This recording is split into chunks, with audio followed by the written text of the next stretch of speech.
So, share ko lang yung tugtog ko kagabi. So, yun yung nakatugtog sa inyo ng Forevermore. Di ba yung Forevermore masyadong mababa for the alto saxophone?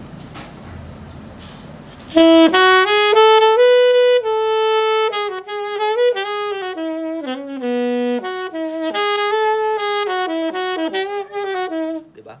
So, ngayon, pag tatry ko naman na i-altissimo, parang medyo risky.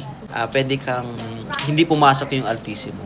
So ngayon, share ko lang ngayon yung practice ko para maging confident ako dun sa altissimo na yun. For example,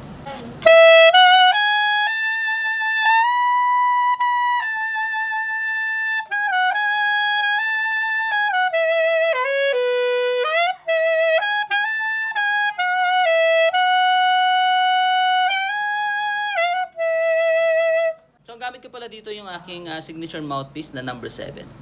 Yan. So, ang read ko is Ligier. Paano ba mag-practice ng altissimo? Unang-una, bago ka from normal na position ng bibig, kailangan nakaposition ka na for altissimo. Para pag yung pasok mo ng altissimo, naka-prepare na yung embouchure mo. So, parang hi.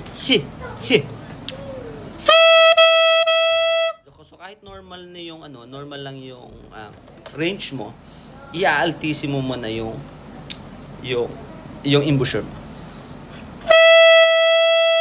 Kasi kung minsan, pag naka-normal ka pa din, pwedeng hindi pumasok yung altissimo. Yan, gaganon, no? So, mas maganda, i-prepare mo na.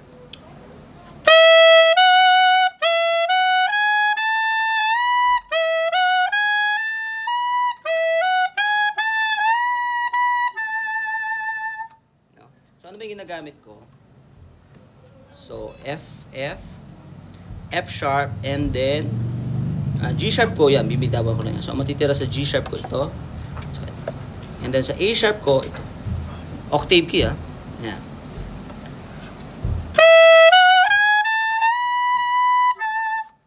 So, share ko lang. Saka yung isa pa mataas.